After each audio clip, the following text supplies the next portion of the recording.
ഈ അടിസ്ഥാന വർഗ പാർട്ടിയാണ് CPM എന്നാണ് പണ്ട് പോലെ കേട്ട് വരുന്നത്. എന്ന് പറഞ്ഞാൽ ഈ താഴെ തട്ടിലുള്ള തൊഴിലാളികളെ സംഘടിപ്പിച്ച് അങ്ങനെ പാർട്ടി വിപുലമാക്കിയാണ് CPM വളർന്നതെന്ന് കേൾക്കുന്നു.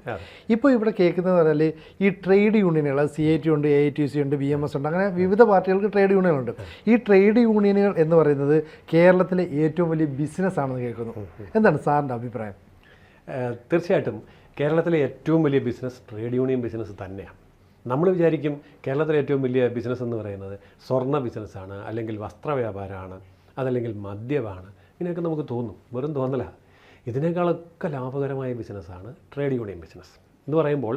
രാഷ്ട്രീയ ട്രേഡ് യൂണിയൻ എന്ന് എടുത്ത് പറയണം. രാഷ്ട്രീയ പാർട്ടികൾ നടത്തുന്ന ട്രേഡ് യൂണിയൻ, അല്ലാത്ത ട്രേഡ് യൂണിയൻ ഉണ്ട്. അവരെ നമ്മളിതിനകത്ത് ഉൾപ്പെടുത്താൻ പറ്റില്ല. അതിൻ്റെ കാരണം ഞാൻ പിന്നാലെ പറയാം.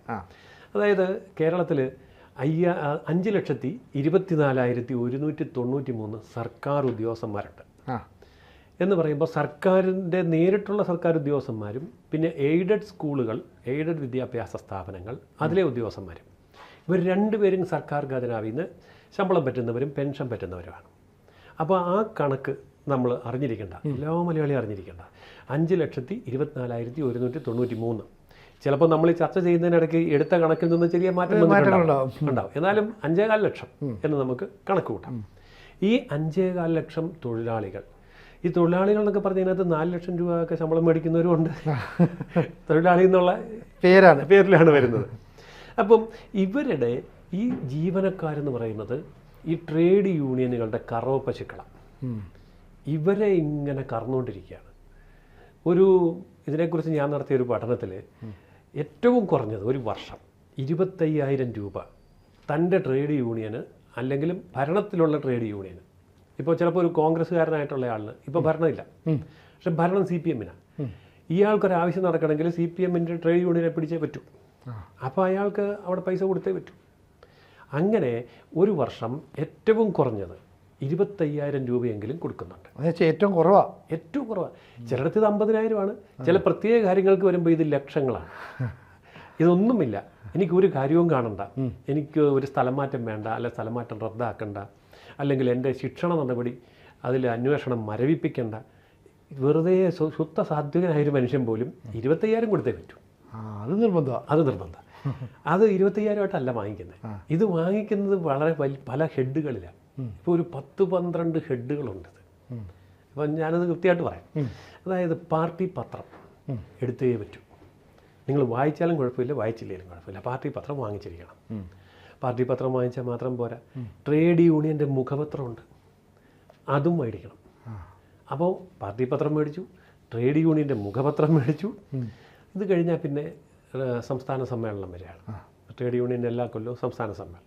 പിന്നെ സംസ്ഥാന സമ്മേളനത്തിൻ്റെ പിരിവ് അത് വന്ന് കൃത്യം ഒരു തുക അങ്ങ് എഴുതിയിട്ട് കൊടുക്കേ ഉള്ളൂ. അത് അടച്ചിരിക്കണം, ഇല്ലെങ്കിൽ പിടിക്കേണ്ടടുത്ത് പിടിക്കും. അപ്പോൾ സംസ്ഥാന സമ്മേളനത്തിന് കൊടുത്തു. പിന്നെ കെട്ടിട ഫണ്ട്, എവിടെയെങ്കിലുമൊക്കെ ഒരു കെട്ടിടം പണിയെന്ന് കാണും. ചിലപ്പോൾ സ്റ്റേറ്റിലായിരിക്കും, ചിലപ്പോൾ ജില്ലയിലായിരിക്കും, ചിലപ്പോൾ അതിന് താഴെ ആയിരിക്കും. അത് പല വകുപ്പിൽ കാണും. ഓഫീസ് കെട്ടിടമായിരിക്കാം, അല്ലെങ്കിൽ മറ്റു രീതിയിലൊക്കെ ഉള്ള സൊസൈറ്റികളുടെയൊക്കെ ആയിരിക്കാം. ഇവർക്ക് സൊസൈറ്റിയൊക്കെ ഉണ്ടെങ്കിൽ അങ്ങനെ ആയിരിക്കാം. അപ്പം മൂന്നാമത്തേത് കെട്ടിടം, നാലാമത്തേത് കെട്ടിടം, അഞ്ചാമത്തേത് ജില്ലാ സമ്മേളനം. ഈ ജില്ലാ സമ്മേളനവും സംസ്ഥാന സമ്മേളനമൊക്കെ ഇത്ര കൃത്യമായിട്ട് നടത്തുന്നത് എന്താണെന്ന് വെച്ചാൽ അത് കൃത്യമായ പിരിവാണ്. അപ്പം നടത്തിയേ പറ്റും. അപ്പം ജില്ലാ സമ്മേളനം നടത്തി. പിന്നെ ഇതിനെല്ലാം യാത്ര ചെയ്യണമല്ലോ. അപ്പോൾ സംസ്ഥാന സമ്മേളനം തിരുവനന്തപുരത്തായിരിക്കും, ചിലപ്പോൾ കാസർഗോഡായിരിക്കും. യാത്ര വേണം. അപ്പോൾ അങ്ങനെ യാത്രയ്ക്ക് പോകാൻ ബസ് വേണം, മറ്റ് ചിലവുകൾ വേണം. അപ്പോൾ അതെല്ലാം കൂടെ യാത്രാ ചിലവ്, അതിൻ്റെ ആ പരിപാടികൾ, അതിനു വേണ്ടി ഒരു പിരിവുണ്ട്. പിന്നെ യാത്രയയപ്പ് ആഘോഷമാണ്. എല്ലാ കൊല്ലവും പെൻഷനാവുമല്ലോ കുറേ പേര്. അപ്പോൾ ഇവരെ യാത്രയയക്കും. ഈ യാത്രയപ്പ് എന്ന് പറയുന്നത് പലതരത്തിലാണ്. പണ്ടൊക്കെ ഒരാളങ്ങ് പോയി ഒരു ചെറിയ സമ്മേളനമൊക്കെ കൂടി ഓഫീസിൽ ഒരു മെമൻറ്റോ ഒക്കെ കൊടുത്തു, നമസ്തേ പറഞ്ഞു, അയാൾ യാത്രയായി. ചിലവൊന്നുമില്ല. ചിലവില്ലെങ്കിൽ ശരിയാകില്ല, കാരണം വരുമാനം ഉണ്ടാക്കാൻ പറ്റില്ല. അതുകൊണ്ട് ഇപ്പം യാത്രയപ്പ് പല വാഹനങ്ങളിൽ പോകുന്നു. ചിലർ ഹൗസ് ബോട്ടേ പോകുന്നു. അയാൾ ആ കായലിൻ്റെ അവിടെയാണ്, അതുകൊണ്ട് ഇക്കരയ്ക്ക് അക്കരെ ഹൗസ് ബോട്ട്, എന്നാലും ഹൗസ് ബോട്ട് പിടിച്ച് പൈസ കൊണ്ട് അങ്ങനെ പോകുന്നു. ഇങ്ങനെ യാത്രയയപ്പ് എന്ന് പറയുന്നത് വലിയൊരു കല്യാണം നടത്തുന്ന പോലെ വമ്പൻ ചിലവാണ്. അപ്പോൾ യാത്രയയപ്പിന് ചിലവ്. പിന്നെ ചെറിയ സമ്മേളനം, ഇപ്പോൾ ബ്രാഞ്ച് സമ്മേളനം നടത്തുന്നുണ്ട്, അതിനും പിരിവ് കൊടുക്കണം. അപ്പോഴത്തേക്ക് ഇപ്പം 7ാമത്തെ ചിലവായി. പിന്നെ സംഘടനയുടെ ചാരിറ്റി പ്രവർത്തനങ്ങളുണ്ട്. അപ്പോൾ ഈ ചാരിറ്റി പ്രവർത്തനത്തിന് വേണ്ടി ഒരു ഫണ്ട് പിരിവുണ്ട്. അപ്പോൾ 8ാമത്തെ ചിലവായി. പിന്നെ ഈ സ്ഥലം മാറ്റമൊക്കെ വരികയാണെങ്കിൽ വേണ്ട രീതിയിൽ സ്ഥലം മാറ്റം വേണ്ടിടത്തേക്കൊക്കെ കിട്ടണമെങ്കിൽ അതിന് ഒരു സംഭാവനയുണ്ട്. അല്ലെങ്കിൽ നിങ്ങളെ ഉപദ്രവിക്കും, മറ്റിടത്തേക്ക് വിടും എന്നൊക്കെ പറഞ്ഞാലേ പേടിപ്പിക്കാം. അതെ. അപ്പോൾ അങ്ങനെ വരുമ്പം പറയുന്ന തുക കൊടുക്കേണ്ടി വരും. പിന്നെ ചില സംഘടനകൾക്ക് കലാമേളയുണ്ട്, ഈ ട്രേഡ് യൂണിയൻ കലാമേളയൊക്കെ. ഇപ്പം കലാമേള എന്ന് പറയുമ്പം ഒരു ആഘോഷമാണ്, 2-3 ദിവസത്തെ വലിയ ഇവൻ്റാണ്, ചിലവുണ്ട്. അപ്പോൾ കലാമേളയ്ക്ക് വേണ്ടി ഒരു പിരിവുണ്ട്. പിന്നെ സെമിനാറുണ്ട്. അതെന്താ വെച്ചാൽ ഇന്തോനേഷ്യൻ കാടുകൾക്ക് തീ പിടിച്ചത് എന്തുകൊണ്ട്, അപ്പോൾ അന്താരാഷ്ട്ര പ്രാധാന്യമുള്ള വിഷയം. അപ്പോൾ അവിടുന്ന് ഇന്തോനേഷ്യ എന്നൊരു പരിസ്ഥിതി പ്രവർത്തകനെ കൊണ്ടുവരുന്നുണ്ട്. പിന്നെ പത്രക്കാരെല്ലാം വിളിക്കുന്നുണ്ട്, നല്ല ചിലവാണ്. അതുകൊണ്ട് സെമിനാറിൻ്റെ പിരിവ്. പിന്നെ ഈ കർക്കിടകാവെന്നൊക്കെ പറയുന്ന പോലെ ഈ ട്രേഡ് യൂണിയനുകൾക്ക് ചില ആഘോഷങ്ങളുണ്ട്. എല്ലാ കൊല്ലവും ഫെബ്രുവരി മാസം എന്നൊരു മാസം ഉണ്ടെങ്കിൽ അഖിലേന്ത്യാ ബന്ധമുണ്ട്. ശ്രദ്ധിച്ചിട്ടുണ്ടോ? ഫെബ്രുവരിക്ക് ഒരു മാസം ഉണ്ടെങ്കിൽ അന്ന് 2 ദിവസം അഖിലേന്ത്യാ ബന്ധമുണ്ട്. ഇതിപ്പം നടന്ന് ഏതാണ്ട് നിന്ന മട്ടില്ല. ഈ കഴിഞ്ഞ ഫെബ്രുവരി മാത്രം കണ്ടില്ല ഈ സാധനം. ബാക്കി എല്ലാ ഫെബ്രുവരി ഞാനിത് നിരീക്ഷിക്കുന്നയാളാണ്. കാരണം ഇതൊരു 2-3 മാസം മുമ്പേ ചോരെഴുത്ത് തുടങ്ങും. അഖിലേന്ത്യാ ബന്ദ്, അഖിലേന്ത്യാ പണിമുടക്ക്, ഭാരത് ബന്ദ് ഇല്ലേ?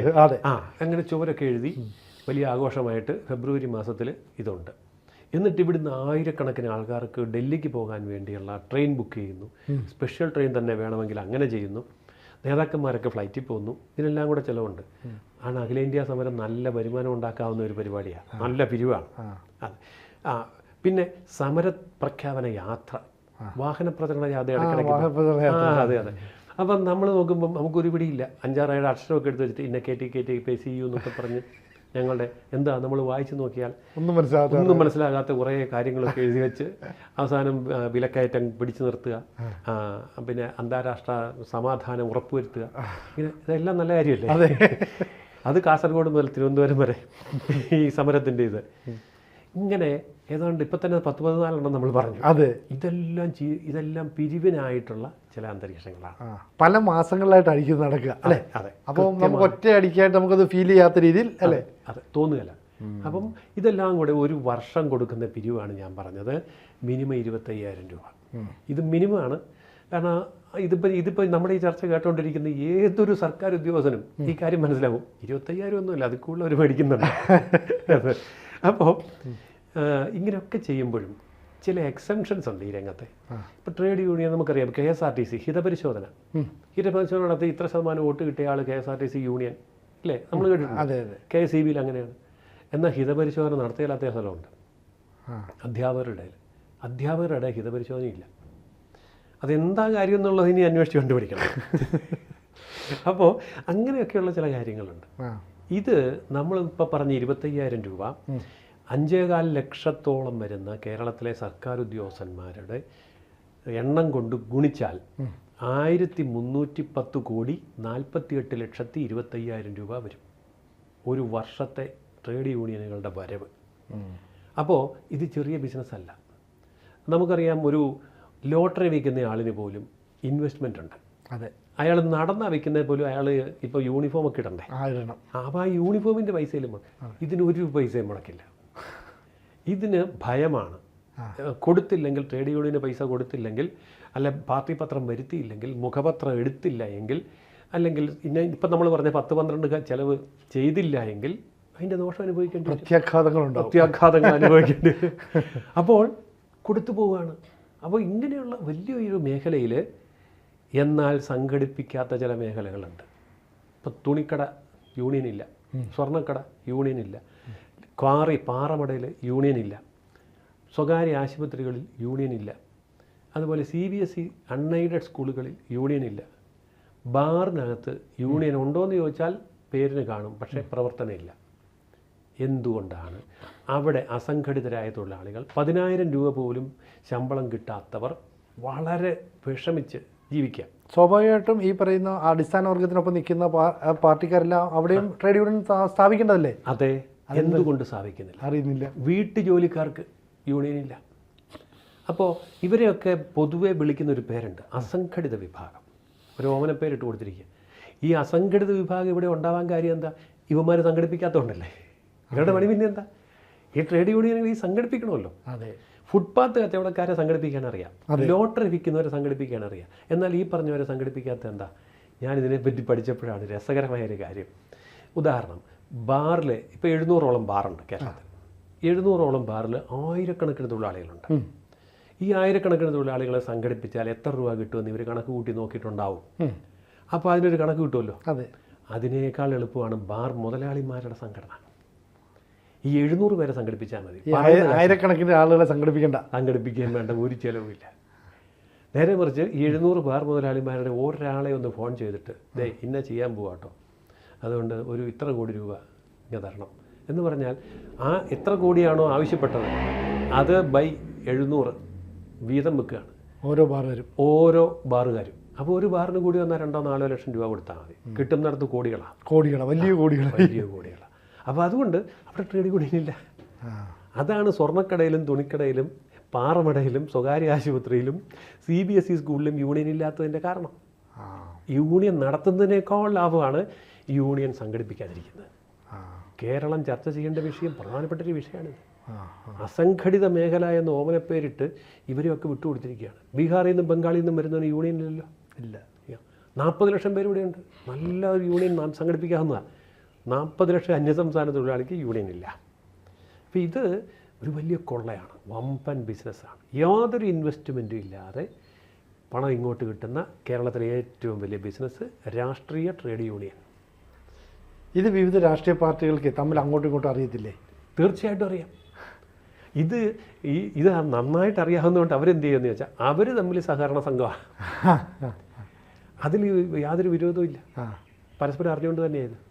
അപ്പോൾ ഇത്തരത്തിലുള്ള ഒരു പ്രവണത ഇതാണ് എന്ന് ഇപ്പോൾ നമ്മുടെ വീഡിയോ എങ്കിലും കാണുന്ന കുറേ ആൾക്കാർ ഇതിൽ മനസ്സിലാക്കുകയും അതിനെതിരെ ഒന്ന് പ്രതികരിക്കാൻ തയ്യാറാവുകയും ചെയ്താൽ എന്തായിരിക്കും സംഭവിക്കുക? ആദ്യമായിട്ട് അങ്ങനെ സംഭവിച്ചിട്ടുണ്ടെങ്കിൽ ആ പ്രതികരിക്കുന്നവനെ സ്ഥലം മാറ്റും. അതാണ് സംഭവിക്കുക. അല്ലെങ്കിൽ ജോലി കളയും. അല്ലെങ്കിൽ അവൻ ആവശ്യപ്പെടുന്ന കാര്യങ്ങൾ നടക്കാതെ വരും. അതുകൊണ്ട് ആരും മിണ്ടുകയില്ല. ഇപ്പം നമ്മളീ പറയുന്ന ഈ കാര്യങ്ങൾ ഏതെങ്കിലും ഒരു സർക്കാർ ഉദ്യോഗസ്ഥനെ ഒറ്റയ്ക്ക് വിളിച്ച് രഹസ്യ കാട്ടി വെച്ചാൽ സത്യമാ പറഞ്ഞത് എന്ന് പറയും. എന്നാൽ എന്താ മിണ്ടിയാ തല പോവും. അതുകൊണ്ട് മിണ്ടത്തില്ല. അപ്പോൾ ഈ പണം കൊടുക്കാത്ത കുറച്ച് ആൾക്കാരെങ്കിലും ഞങ്ങൾ സത്യസന്ധരാണ്, ജോലി ചെയ്യാൻ തയ്യാറാണ്, അപ്പോൾ എനിക്ക് ഇതിനോടൊന്നും താല്പര്യമില്ല, ട്രേഡ് യൂണിയൻ താല്പര്യമില്ല എന്ന് പറഞ്ഞ് നിൽക്കുന്ന ഒരു സർക്കാർ ജീവനക്കാരനെ എന്താ ചെയ്യുക? ഇവർ ആത്മഹത്യ ചെയ്യേണ്ടി വരും. കഴിഞ്ഞ ദിവസം ഒരു സ്ത്രീ ആത്മഹത്യ ചെയ്തില്ലേ, ഏതൊരു RDO ഓഫീസിലോ മറ്റോ. ആ സ്ത്രീ പറഞ്ഞതെന്താ, ഞാൻ കൈക്കൂലി മേടിക്കുന്നില്ല എന്ന് തീരുമാനിച്ചു, എനിക്ക് പൈസ വേണ്ടാന്ന് പറഞ്ഞു. അതല്ല, നിങ്ങൾ മേടിക്കണ്ട, ഞങ്ങളുടെ വീതം തരാം, ഞങ്ങൾ മൊത്തമായിട്ട് വേദിച്ച് ഓഫീസിൽ വീതിക്കുക, അപ്പം വീതം തരാമെന്ന് പറഞ്ഞപ്പോൾ അതും മേടിച്ചില്ല.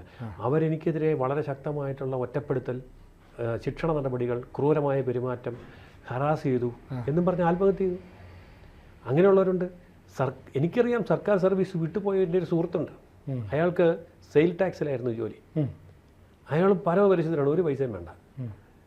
അയാൾ പറഞ്ഞു, ഞാൻ പൈസ മേടിക്കുകയില്ല. അങ്ങനെയാണെങ്കിൽ താൻ ഞങ്ങളോടൊന്ന് വാഴുകയില്ല എന്നായി. പേടിച്ച് ഇയാൾ രാജിവെച്ചു. അങ്ങനെ ഒരാൾ എൻ്റെ സുഹൃത്തുണ്ട്. അപ്പോൾ ഇങ്ങനെയൊക്കെയുള്ള തിക്താനുഭവങ്ങൾ ഇവർ അനുഭവിക്കേണ്ടി വരും. അതുകൊണ്ട് എന്ത് ചെയ്യും? ജീവിച്ചു പോകണ്ടേ? അതെ. വൈകുന്നേരം വീട്ടിൽ വരുമ്പോൾ ഭാര്യയും പിള്ളേരും ഉണ്ട്, അല്ലെ ഭർത്താവും പിള്ളേരും ഉണ്ട്, അച്ഛനും അമ്മയുണ്ട്, കുടുംബം നടക്കണം എന്ന് കാണുമ്പോൾ കോംപ്രമൈസ് ചെയ്യേണ്ടി വരും. അതാണ് ഇതിനെതിരെ പ്രതികരണം ഉണ്ടാകാത്തത്. എന്തായാലും കേരളത്തിലെ ഏറ്റവും വലിയൊരു ബിസിനസ്സാണ് ട്രേഡ് യൂണിയൻ സംവിധാനം എന്നുള്ളത് മനസ്സിലാക്കി തന്നതിന് വളരെ നന്ദി. ABC-യുടെ പ്രേക്ഷകർക്കും അതൊരു പുത്തൻ അറിവായിരിക്കും. എന്തായാലും ഇത് സംബന്ധിച്ച് ഇനിയും കൂടുതൽ വിവരങ്ങളൊക്കെ നമുക്ക് ഇനിയും ചർച്ച ചെയ്യാം. ഇപ്പോൾ തൽക്കാലം നമുക്ക് ഇത് അവസാനിപ്പിക്കാം. കൂടുതൽ വാർത്തകളും വിശേഷങ്ങളും നിങ്ങളിലേക്ക് എത്താൻ ABC മലയാളം സബ്സ്ക്രൈബ് ചെയ്യുക, ബെൽ ബട്ടണും അമർത്തുക.